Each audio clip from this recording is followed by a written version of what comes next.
Bonjour à toutes et à tous, bienvenue dans votre émission Ensemble c'est mieux. Le marché de l'occasion connaît un essor incroyable depuis ces 20 dernières années. Jouets, décorations, prêt-à-porter, automobiles, électroménagers, tout ou presque s'achète d'occasion. Est-ce le signe d'un changement de nos modes de consommation? On en parle dans quelques instants avec mes invités, mais d'abord on part retrouver Evan. Salut Evan, tu t'es rendu aux saveurs du Moulin. Dis-nous tout. Et oui, Anne Fantet, bonjour à vous à la maison. Ce matin, vu que c'est l'épiphanie, j'ai eu envie de vous emmener dans les coulisses d'une boulangerie-pâtisserie à Melesse, et pas n'importe laquelle, puisque Jérôme et Karine ont gagné le prestigieux titre de la meilleure galette des rois de Bretagne. Moi, j'en ai commencé à en manger une, et puis j'ai eu la fève, donc du coup, j'ai gagné la couronne pour toute l'émission, ça c'est chouette. Maintenant, je vous propose de rencontrer Jérôme, qui est notre pâtissier en chef. Bonjour Jérôme. Bonjour Evan. Alors, merci de nous accueillir ici. Moi, je suis un grand fan de frangipane.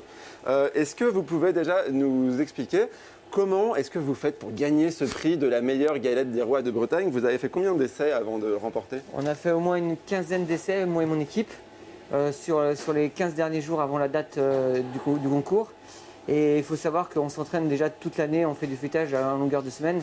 Et c'est chaque semaine, on essaie de peaufiner la recette pour que le jour J, on n'ait plus qu'à faire des réglages, quoi. Et alors, c'est sur quel critère qu'est basé ce concours? Il y a une note, en fait, c'est pour le feuilleté.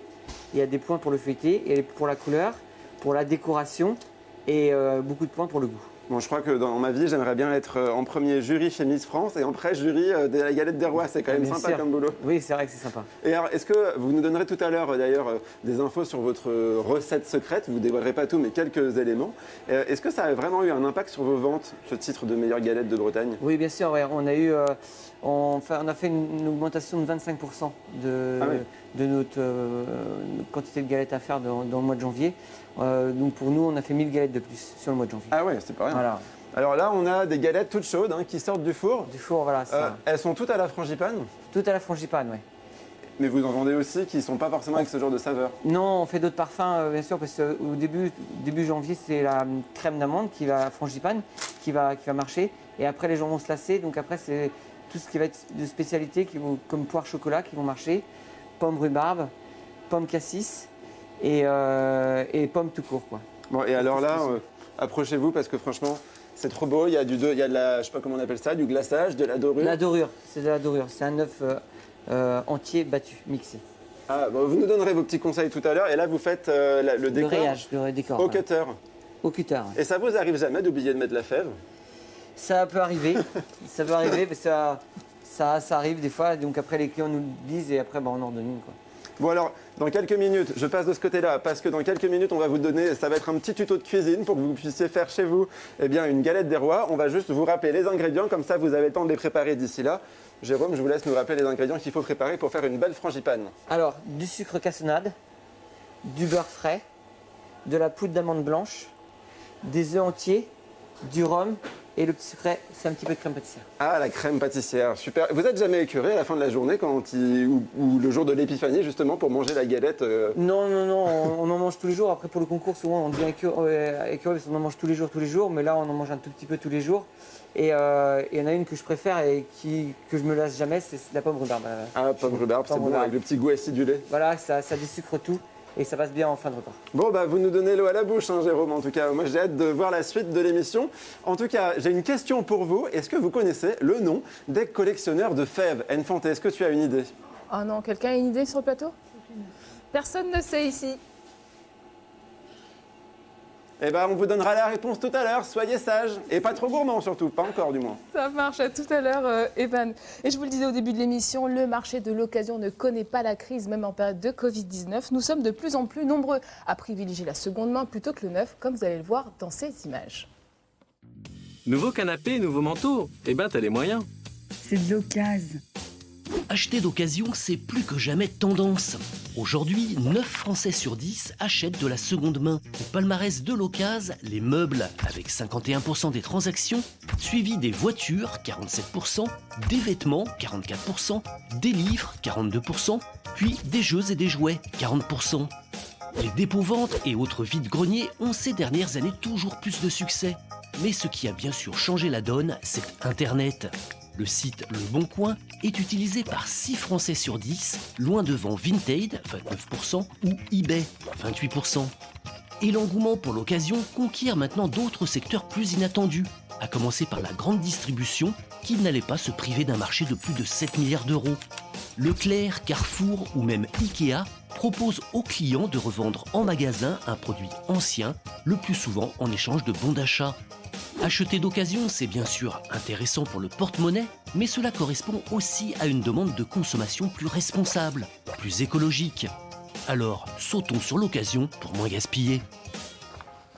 Et ce ne sont pas nos invités qui nous diront le contraire. Bonjour à toutes et à tous. Alors Marie-Vonne Lamorinière, vous êtes responsable de la bourse aux vêtements de Bain de Bretagne qui existe depuis maintenant 30 ans. Hélène Duplessis, vous n'achetez uniquement que de la seconde main. Vous nous donnerez vos astuces mais aussi les pièges à éviter. Julien Parégeau, vous êtes président de la ressourcerie Tirecup. Et Françoise Valli, vous nous ferez découvrir à la fin de cette émission votre collectif qui vient en aide aux jeunes migrants. Bienvenue à toutes et à tous. Alors d'abord, première question Hélène, est-ce que vous vous souvenez du dernier article neuf que vous avez acheté, hormis tout ce qui est aliments Oui, ça va être une paire de chaussures. Oui. Ça remonte à quand? Ça remonte au premier moment de froid, il y a un mois, et j'ai pas trouvé en occasion ce qui me plaisait, car c'est pas parce qu'on achète d'occasion qu'on achète des choses forcément qui ne vous plaisent pas. Voilà, l'objectif, c'est aussi de se faire plaisir, des fois. Et voilà. Mais sinon pour le reste, c'est que de l'occasion. Oui. Julien, j'imagine que vous avez essayé d'acheter que du seconde main. Oui. Quand on travaille dans une ressourcerie qui veut limiter les déchets? Oui, voilà, au maximum. Après, on a une volonté aussi de favoriser l'artisanat local. Donc on va aller vers des produits peut-être un peu plus chers personnellement, mais fabriqués en local, quoi. Mais au maximum, seconde main. Et pour vous, Marie-Vonne, vous êtes plutôt occasion, neuf? Ça dépend des produits? Ça dépend. Ouais. Qu'est-ce que vous achetez d'occasion essentiellement? Moi, j'achète des vêtements. Ouais. Mais bon, il faut trouver les tailles parfois. C'est ça. Ouais. Après, les chaussures. Ouais. Vous arrivez à trouver d'occasion. Oui. Françoise Valli, pour vous je pense qu'on n'a plus le choix. Donc, il faut que tout le monde s'y mette. Alors, Marie-Vonne, vous êtes responsable depuis plus de 30 ans de la bourse aux vêtements de Bain de Bretagne. En 30 ans, quels sont les changements que vous notez? Les dépôts ont été beaucoup plus importants les dernières années. Ça remonte à quand à peu près? À partir de 2000. À partir qu'on a eu l'euro, là, ça a commencé à avoir beaucoup de demandes de dépôts et d'acheteurs. Et la qualité est toujours la même ou vous avez le sentiment que c'est peut-être un peu mieux qu'avant en termes de qualité? C'est mieux, oui. Comment on explique cela? Parce que je pense qu'on fait un peu plus attention peut-être au lavage. Les enfants, on les porte un peu moins aussi, parce qu'on change plus souvent. Parce que les premières années, c'était des vêtements qui ont été portés par plusieurs enfants, ou jusqu'à temps qu'on n'en voulait plus. Que maintenant, les enfants grandissent, ou même nous, on en a marre, allez hop. On change plus de vêtements qu'il y a 20 ou 30 ans. Ah oui.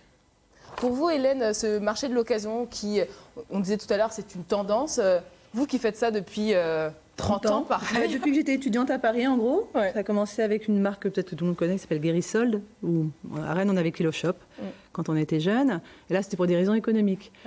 Après, j'ai travaillé dans l'environnement, donc c'est devenu une question de cohérence, tout simplement, et de sens à ma vie, et donc et de plaisir. De plaisir.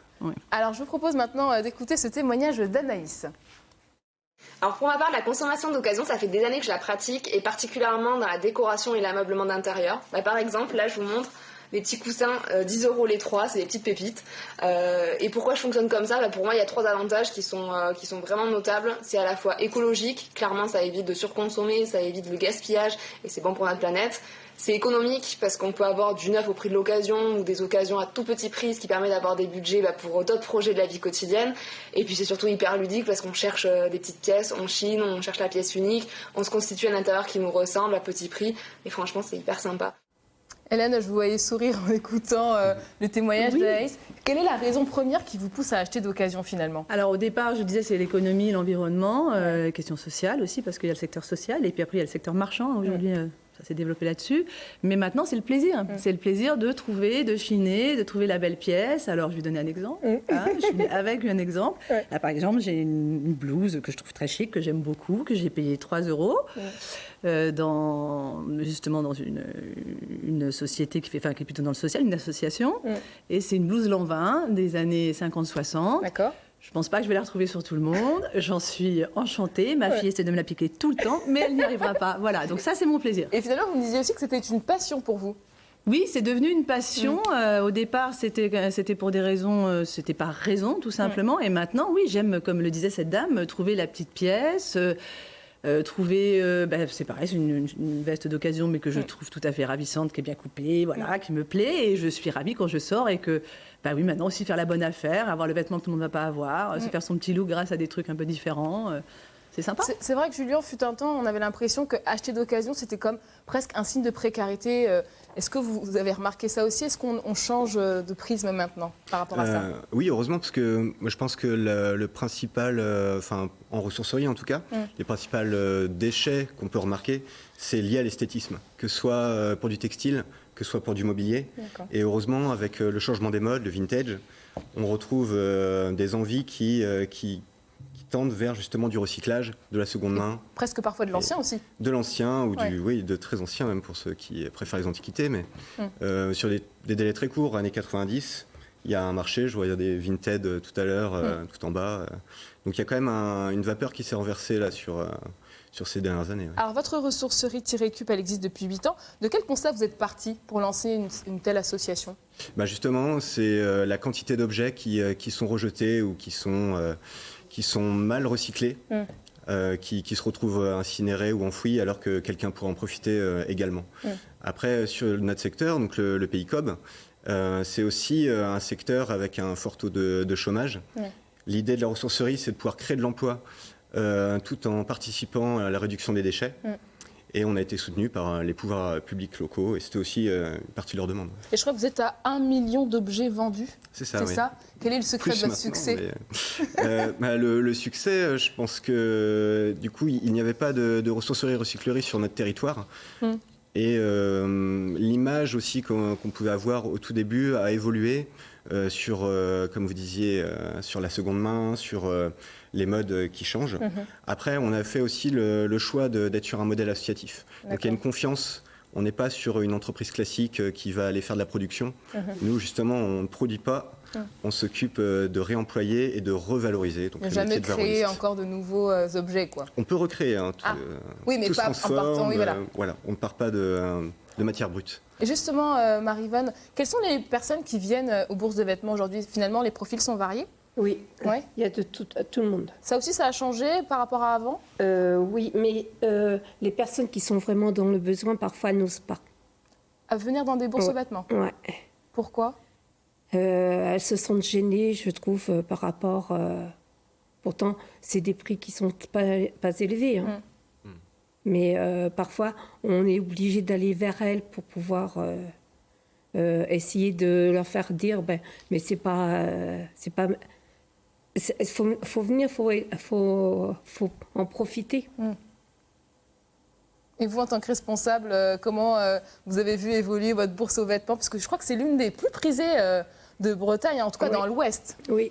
Parce que vous vendez une quantité d'articles, je crois 30 000 articles enfants et adultes par session. Par bourse. Quel est le succès? Comment vous avez réussi à monter tout doucement. J'ai commencé avec 1500 vêtements. D'accord. Et puis maintenant, voilà. Et je crois qu'il y a 150 bénévoles, c'est ça qui... Oui. Et avec le Covid, comment ça s'est passé pour vous cette année? Là, on ne fait rien. Ouais. Ça vous crève un peu le cœur, j'imagine? Oui. Mais en 30 ans, vous n'avez jamais vécu ça? Il faut attendre. Ouais. Et pour le printemps, vous pensez... Non. Non, vous allez annuler, parce que vous me disiez peut-être que... En septembre. En septembre? Ok. Je vous propose maintenant, on va écouter un autre témoignage, c'est celui d'Inès. J'ai créé une friperie chic en ligne pour répondre aux besoins des femmes de s'habiller de façon plus éthique et aussi de porter des vêtements plus luxueux. En effet, dans ma friperie, on peut trouver de la laine, du cachemire, de la soie et des vêtements de qualité à prix glamour. Le projet est en pleine expansion parce qu'il répond tout à fait à ces nouvelles attentes des femmes modernes. Finalement, Hélène, on vous parlait tout à l'heure d'un phénomène de mode, c'est aussi un secteur qui est en niche ou qui... Alors c'est un secteur qui est intéressant, très intéressant, parce qu'on est parti en gros des puces, des fripes, enfin des choses qu'on connaissait, les kiloshops, comme je disais, Grisol. Et aujourd'hui, et aussi du secteur associatif, ça alimentait aussi beaucoup les associations caritatives. Et aujourd'hui, on arrive vraiment sur le secteur marchand. C'est-à-dire que cette dame vient d'en parler, là, par exemple, elle a monté une boutique. Mais au-delà de ça, on voit même des enseignes qui sont en train de se créer. Alors c'est dans l'électroménager, c'est très clair. Moi, j'achète aussi l'électroménager d'occasion. Même la grande distribution, je crois, commence aussi... Même au-delà, il y a carrément des franchises maintenant. Alors, je ne vais pas citer de nom, mais on en a à Rennes, on en a à Saint-Malo, on en a à Redon, on en a un peu partout, et qui réparent, revendent avec garantie. Ça peut être vrai pour l'ordinateur, c'est vrai, voilà, on le voit là. Ça peut être vrai pour les téléphones, etc., etc. Donc oui, on arrive vraiment sur le secteur marchand, et aujourd'hui, le secteur marchand est en train de s'en emparer parce que je pense que les possibles sont énormes, tout simplement. Et quel est l'impact, selon vous, Julien, du confinement et de la crise que nous traversons actuellement sur ce secteur du marché de l'occasion ? Actuellement, c'est difficile de l'analyser. Ouais. C'est vrai que sortie de confinement, on a eu une petite partie un peu frileuse de 2 semaines. Et après, on est reparti comme avant, avec quand même des nouveaux clients tous les jours, des nouvelles têtes et puis des gens très contents. Je pense qu'il y a eu quand même un réel changement, notamment sur le don. Les gens, je pense qu'ils se sont pas mal renseignés sur tout ce qui existait. Ils ont fait du tri aussi, beaucoup. Ils ont fait du tri, il y avait le temps. Mais bien trié, on s'est retrouvé avec des objets qui étaient de valeur et je pense que les gens ont pris le temps quand même de les sectionner. Ouais. Alors c'est le moment aussi de profiter de votre présence, Hélène. Quels sont les bons plans quand on chine d'occasion ? Alors, il faut commencer, parce qu'il faut avoir du temps déjà, je pense, un peu. Oui, il faut avoir du temps, mais alors ce temps, ce qui est très intéressant, excusez-moi, c'est que c'est aussi du pouvoir d'achat derrière, puisqu'on va aller acheter moins cher, beaucoup moins cher. Et ça, si on pouvait l'évaluer en termes de temps, c'est du temps de travail en moins, certes, mais c'est du pouvoir d'achat en plus. Donc je ne sais pas, là, il faudrait calculer pour voir comment ça s'équilibre ou pas. Les bons plans, ça dépend ce qu'on aime. Si on aime les puces, moi par exemple, j'adore les puces. Bon, à Rennes, c'est encore un peu petite, mais on va à Bordeaux, on va à Marseille, on va à Paris et même à l'étranger. C'est un régal, les puces. C'est un régal parce qu'on déniche plein de choses et aussi parce que c'est une mixité incroyable. On rencontre toutes sortes de gens. Après, il va y avoir en effet la recherche de très belles pièces.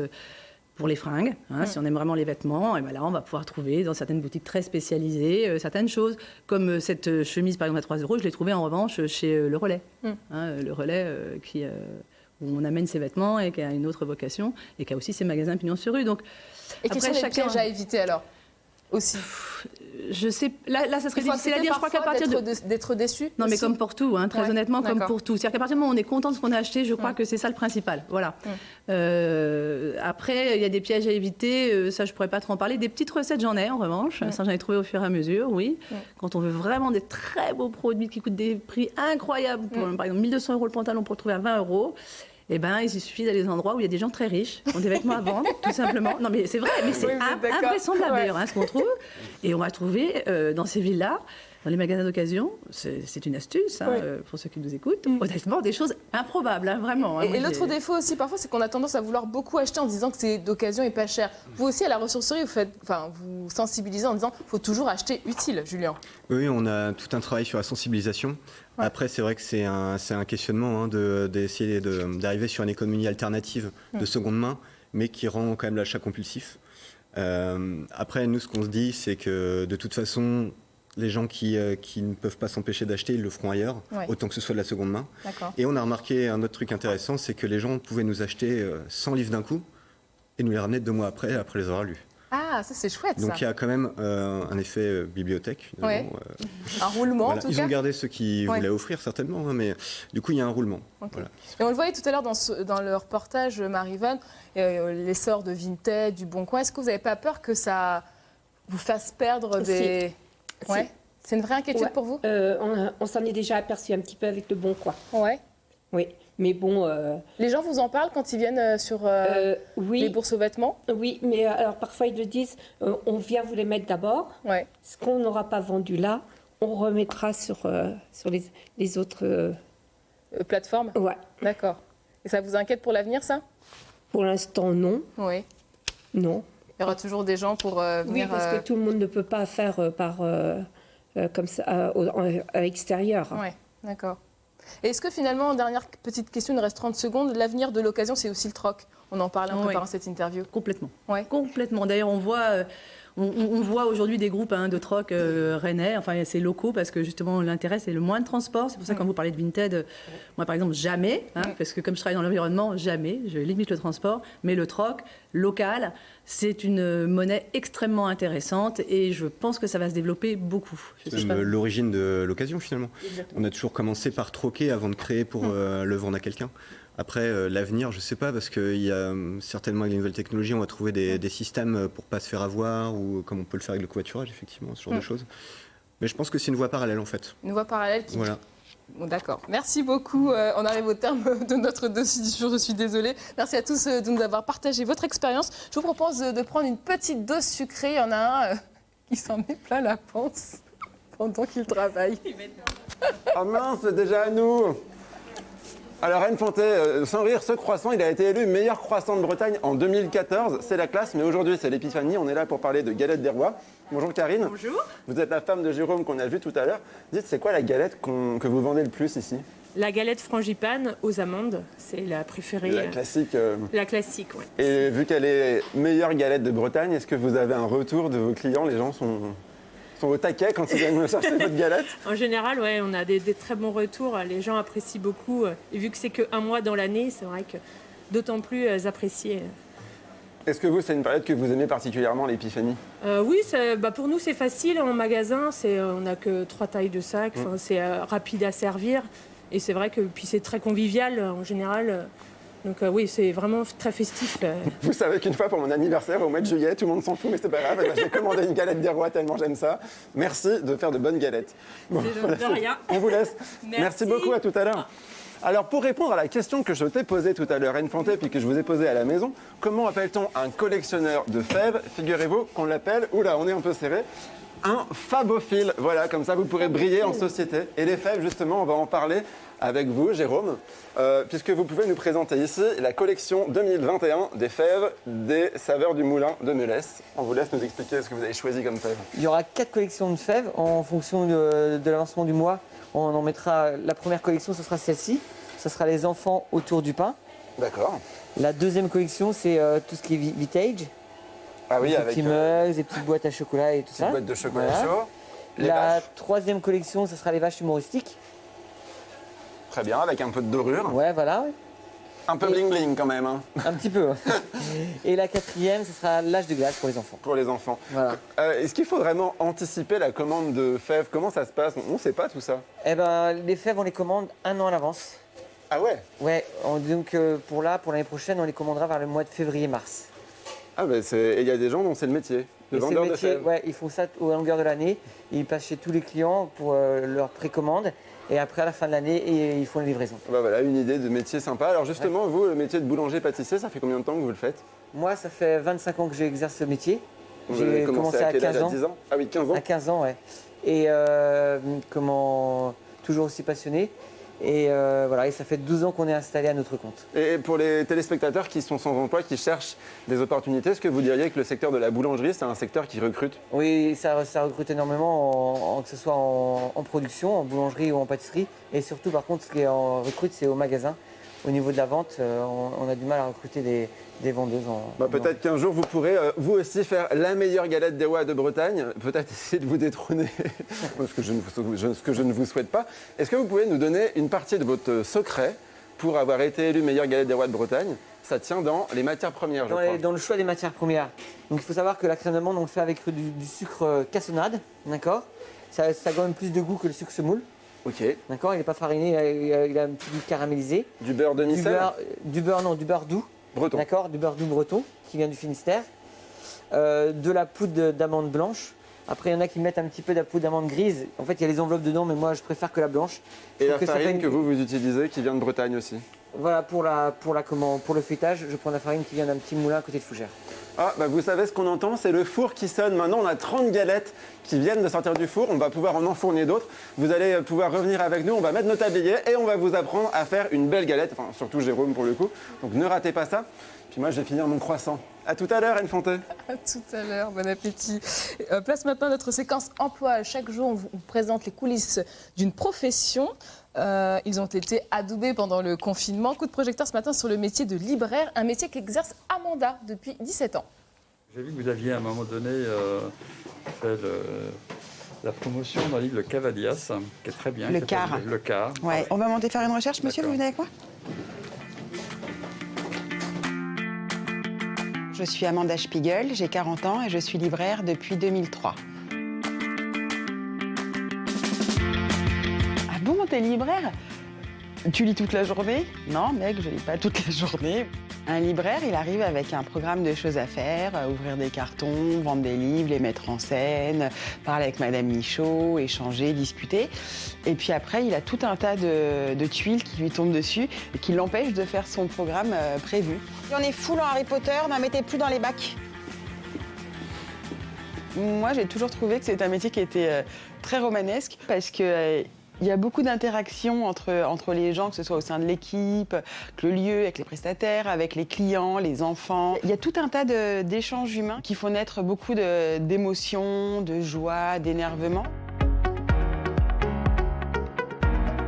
Il va falloir aller en bas, en BD, adulte, et sur le long de cette vitre, et il y a une planche à sa touffe, et il y a tous les cahiers d'Esther, les arabes. Nous, notre vocation première, c'est pas de donner des livres pansements aux gens, hein, mais il y a toujours dans la demande des gens quelque chose qui ramène à l'intime de leur situation et de leur vie.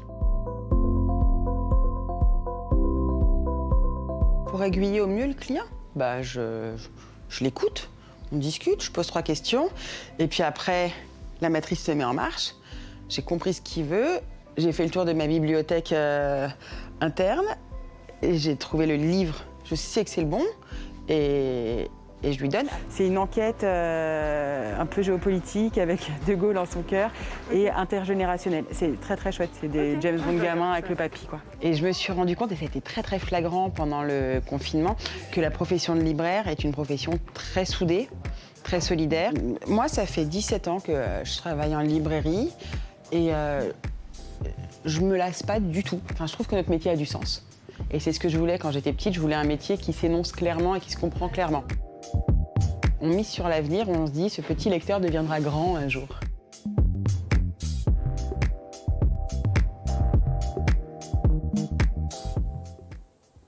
C'était le portrait d'Amanda, libraire depuis 17 ans.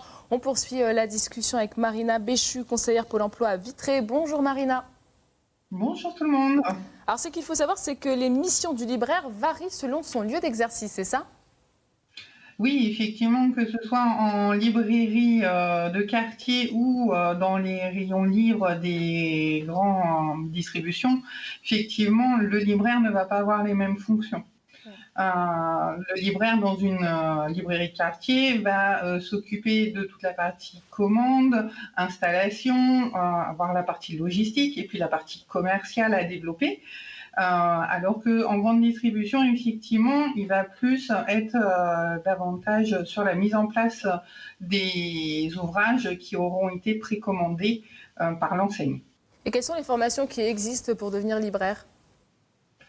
Le métier de libraire, du coup, balaye tous les niveaux de formation, aussi bien du niveau de CAP au niveau de Bac plus 5. Il faut surtout avoir une très bonne culture générale et être en veille sur l'actualité littéraire. On l'a vu dans le reportage, Amanda est une passionnée. Quelles sont les autres qualités humaines requises ? Effectivement, pour être libraire, il faut être très passionné. Il faut aussi savoir accueillir, écouter ses clients. Comme elle l'a dit, il faut pouvoir leur dénicher le bon livre et partager avec eux leur expérience de lecteur. Il faut aussi savoir sélectionner les livres et les ouvrages pour les mettre en scène. Vous parliez tout à l'heure du marché de l'occasion. Ça peut être aussi, dans ce cadre-là, d'organiser des événements littéraires et puis, pourquoi pas, proposer des livres d'occasion. Et notamment, il faut être curieux pour pouvoir s'ouvrir à différentes œuvres. Est-ce que c'est un secteur qui recrute en Bretagne ? Alors actuellement, sur la région Bretagne, il faut savoir que nous avons 90 entreprises à peu près qui recrutent dans le domaine de la vente d'articles de sport et de loisirs, puisque c'est le domaine auquel est rattaché le métier de librairie. Et quels sont les salaires à peu près dans la profession ? Ça varie entre 2 000 € et 4 000 € selon le statut, puisque vous pouvez être libraire indépendant ou salarié. Est-ce que vous auriez un dernier conseil pour ceux qui souhaitent suivre cette voie, Marina ? Eh bien, je dirais qu'il faut faire preuve de pédagogie, surtout, et puis ne pas oublier que le monde de la librairie, c'est aussi les rêves, les voyages, ça peut être aussi la cuisine, et du coup, ça ouvre des univers complètement différents, et ça permet à tout le monde de pouvoir s'y retrouver. Merci beaucoup Marina pour toutes ces informations. À la prochaine. Et on parlait à l'instant du libraire. Je vous propose d'enchaîner sur la lecture, facteur ô combien indispensable pour l'intégration de toute personne qui arrive en France. Dans notre boîte à idées, on vous propose ce matin de devenir bénévole pour apprendre le français aux migrants. Voyez la marche à suivre.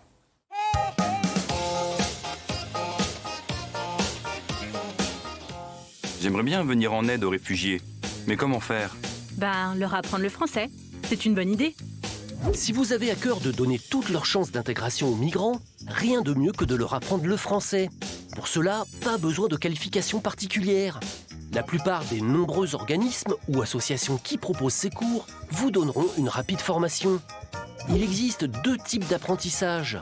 Des cours de français langue étrangère, FLE, pour des personnes qui ont été scolarisées dans leur pays d'origine, et des cours d'alphabétisation pour des personnes peu ou pas scolarisées. Cela demande en général un engagement d'au moins 1 à 2 heures par semaine pendant une année scolaire. Léna est bénévole dans une association d'alphabétisation.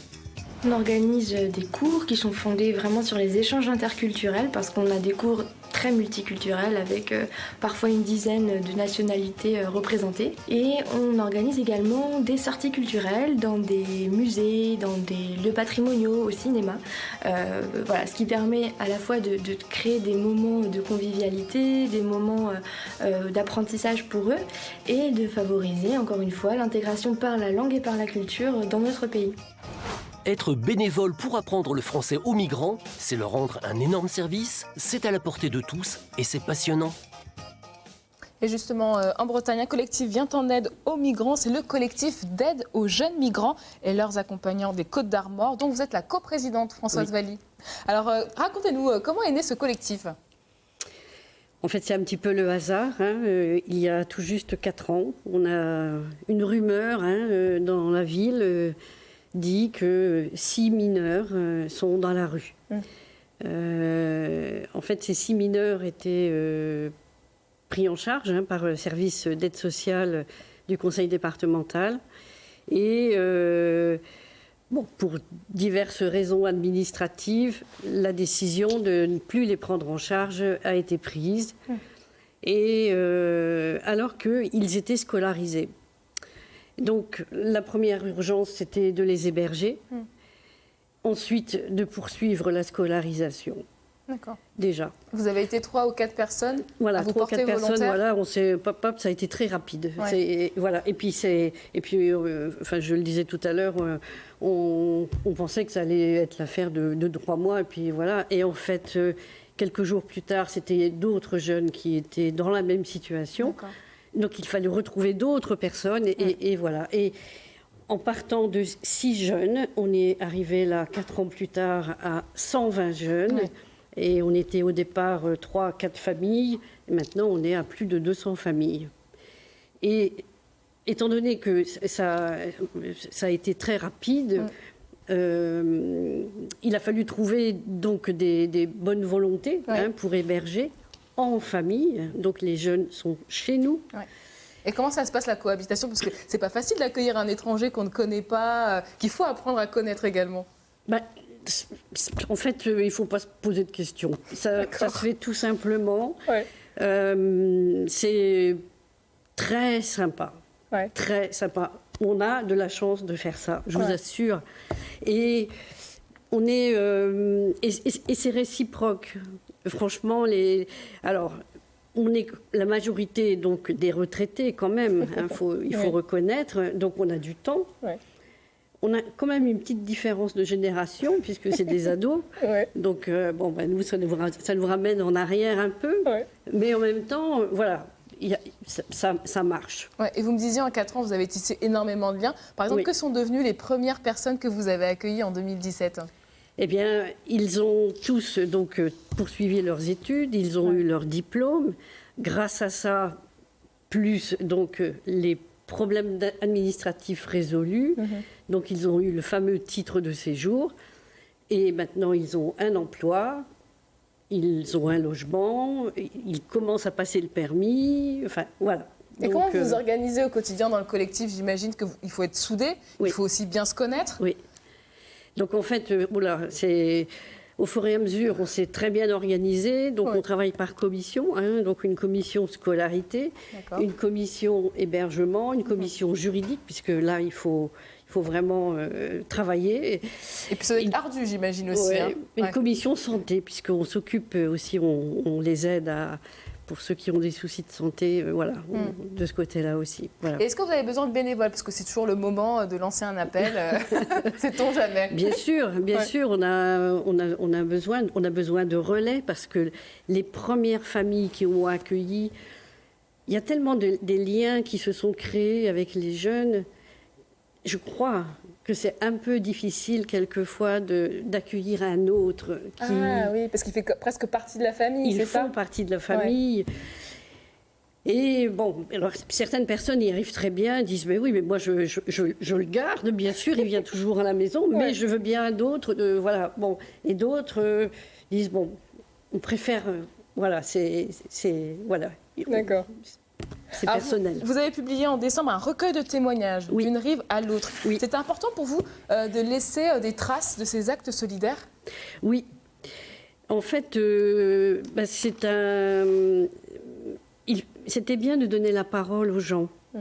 Aussi bien donc aux jeunes. Donc il y en a quelques-uns qui ont accepté d'écrire ou de raconter leur expérience. Et les bénévoles aussi. Aussi bien ceux qui donnent les cours en soutien scolaire que les personnes qui hébergent. Il y a des élus aussi qui nous soutiennent et qui ont tenu à témoigner. Voilà, c'est vraiment... c'est vrai qu'au départ, on s'est dit, pourquoi on écrirait ça ? Pourquoi ? Parce que peut-être aussi parce que c'est tabou et que les gens sont curieux, parfois ne comprennent pas pourquoi on veuille accueillir des migrants. C'était aussi pour ça ? Il y a de tout. Enfin, j'ai l'impression qu'il y a autant de motifs que de participants. Enfin, d'accord. Voilà. Et vous, comment ça vous a changé rapidement cette expérience en tant que femme et bretonne ? Question difficile, je sais. Je ne sais pas si ça a changé quelque chose. Je ne peux pas dire, je ne sais pas. Franchement, pour moi, ça a été d'abord la découverte de culture, quand même. La découverte de ces jeunes, ils nous ont sacrément bousculés dans nos certitudes. D'accord, c'est surtout la découverte de l'autre. Ouais. Merci beaucoup Françoise Valli. Je rappelle, votre recueil de témoignages d'une rive à l'autre est disponible depuis décembre. Allez, je vous propose d'aller retrouver Evan, le roi du royaume d'Ensemble c'est mieux, avec un énorme fouet. Mais oui, t'as vu la taille de ce fouet, Infante ? Imagine l'énorme mousse au chocolat qu'on pourrait faire dans le royaume Ensemble c'est mieux. C'est incroyable. Alors, Jérôme, on va passer en cuisine. C'est d'ailleurs pour ça que j'ai mis ce beau tablier. Vous allez nous donner toutes les astuces du pro de la galette des rois, pour le coup, pour faire une bonne galette. Et ça commence par la pâte feuilletée. Donc voilà, donc la pâte feuilletée, on l'a étalée et on l'a découpée des disques. Ok. Dessus, on va mettre la crème d'amande.